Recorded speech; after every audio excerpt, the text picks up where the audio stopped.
Pemirsa, di segmen kini kita akan menyoroti kerentanan transportasi publik kita, terlebih lagi terkait dengan tragedi di Bekasi Timur yang bukan sekedar kecelakaan biasa, melainkan serangkaian insiden yang berujung fatal. Bagaimana dua rangkaian kereta bisa berada di jalur yang sama dan menyebabkan tabrakan antara kereta api Argo Bromo Anggrek dan juga KRL yang terjadi di Bekasi Timur. Kita akan bedah apa saja sebenarnya yang terjadi di lintasan Bulak Kapal ini, pemirsa.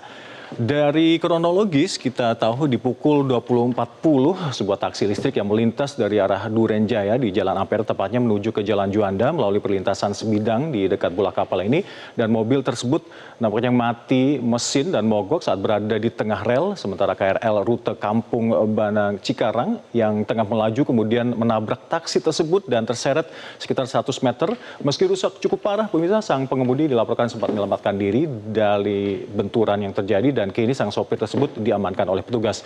Dan pukul 20.45 waktu Indonesia Barat, pasca menabrak taksi rangkaian KRL yang terhenti di area emplacement atau di kompleks area operasional stasiun kereta api Bekasi Timur, kemudian petugas di lapangan mencoba untuk mulai mengecek kondisi KRL tersebut yang baru saja tabrakan dengan taksi listrik tersebut. KRL kedua yang ada di belakangnya tertahan karena memang kondisi jalur yang belum steril dan berhenti untuk menjaga jarak aman. Dan di pukul 20.52 waktu Indonesia Barat, hanya berselang beberapa menit, pemirsa, saat KRL masih dalam posisi berhenti, kereta api Argo Bromo Anggrek Gambir Surabaya ini datang dan menghantam dengan keras bagian belakang rangkaian KRL, di mana lokomotif Argo Bromo ini menabrak hingga masuk menembus gerbong khusus wanita yang memang berada di paling belakang. Nah, ini menjadi titik terparah.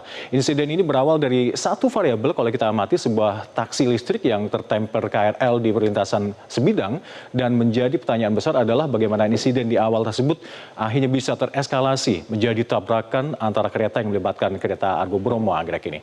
Dan pemirsa, untuk sementara data korban terbaru di hari Rabu siang 29 April ini, pemirsa, masih bersifat dinamis dan terus kami perbaharui untuk Anda dari kondisi di lapangan. Angka korban meninggal hingga saat ini dilaporkan mencapai 16 orang yang kesemuanya adalah perempuan dan kesemuanya telah berhasil diidentifikasi di RSUD Kota Bekasi, juga di Rumah Sakit Polri Kramat Jati. Sementara itu ada 90 korban luka yang dirawat di berbagai rumah sakit yang ada di Bekasi dan juga Jakarta, seperti RSUD Kota Bekasi, Rumah Sakit Mitra Keluarga, dan juga Rumah Sakit Bella. Pemirsa, di 16 jiwa yang melayang ini kesemuanya adalah perempuan yang berada di gerbang khusus perempuan yang terletak memang di posisi paling belakang di KRL ini. Ini adalah alarm keras bagi standar keselamatan kita semua.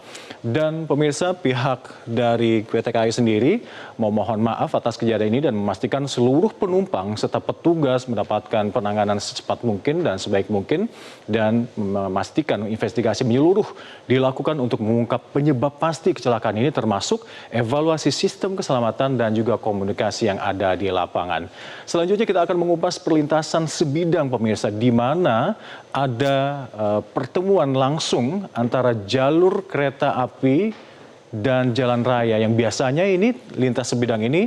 Next, pemirsa, tidak ada pemisah fisik. Dan perlintasan Sebidang ini dikenal sebagai salah satu lokasi paling rawan kecelakaan di Indonesia. Di kasus Bekasi Timur ini, fakta di lapangan menjadi sorotan terkait dengan keberadaan palang pintu dan petugas serta kepatuhan pengguna jalan. Sesuai dengan Undang-Undang Nomor 23 Perkereta-apian, pengguna jalan ini wajib mendahulukan perjalanan kereta api di setiap perlintasan, dan siapapun yang melanggarnya bisa dikenai pidana kurungan maksimal 3 bulan atau denda mencapai 750.000. Dan dalam konteks kecelakaan di Bekasi Timur ini, perhatian semua tertuju pada kondisi perlintasan, apakah palang pintu berfungsi optimal, lalu di mana petugas jaga saat itu, dan juga yang paling krusial adalah kepatuhan pengguna jalan yang mengemudi taksi yang memicu insiden ini. Ini menegaskan, pemirsa, bahwa faktor manusia masih menjadi penyebab utama kecelakaan di perlintasan Sebidang. Dan pemirsa, kita ke slide selanjutnya terkait dengan usulan Menteri PPA, ada Arief Fauziah, agar merubah paradigma posisi gerbong wanita dengan memindahkannya ke bagian tengah rangkaian. Karena selama bertahun-tahun memang PT KCI ini menempatkan gerbong khusus wanita di dua ujung rangkaian kereta, paling depan ataupun paling belakang, untuk memudahkan alur penumpang dan juga memisahkan agar laki-laki tidak bercampur di titik tertentu. Dari pernyataan beliau ini bisa kita lihat sikap proaktif dari Kementerian PPA dalam meninjau kembali kebijakan keamanan transportasi publik ini untuk bisa mencari format terbaik paling aman bagi perempuan. Tak hanya tersedia secara kuantitas namun juga kuantitas secara posisi dan juga proteksi. Namun pemirsa, pemindahan gerbong ini bukanlah sama sekali langkah mitigasi risiko karena kita butuh audit menyeluruh dan juga perbaikan sistemik dari sekedar pemindahan gerbong wanita dan juga keamanan rakyat Indonesia ini adalah prioritas utama, bukan hanya sekedar eksperimen dari tata letak gerbong. Kita lihat bagaimana quote atau pernyataan dari Menko Bidang Infrastruktur dan Pembangunan Wilayah, ada Agus Harimurti Yudhoyono. Dari statement Menteri AHY ini pemirsa, kita bisa lihat bersama bahwa beliau di sini lebih menekankan solusi dari sekedar pemisahan objek fisik semata yang sama sekali tidak solutif sebenarnya. AHY ini berfokus pada penguatan sistemik yang cukup solutif agar bisa menjamin keselamatan bagi seluruh pengguna jasa, baik itu laki-laki maupun perempuan. Dan bila pemirsa kita lanjut ke slide selanjutnya, bila kita runtut ke peristiwa-peristiwa serupa, ya ini terkait dengan kecelakaan kereta, kita lihat dulu ada tragedi Bintaro di tahun 1987 dengan 156 korban jiwa dan juga ada kecelakaan kereta api Patarukan Pemalang di tahun 2010 di mana ada 36 korban jiwa dan 50 korban luka. Ada juga kecelakaan kereta Sembrani Kertajaya Grobogan di tahun 2019.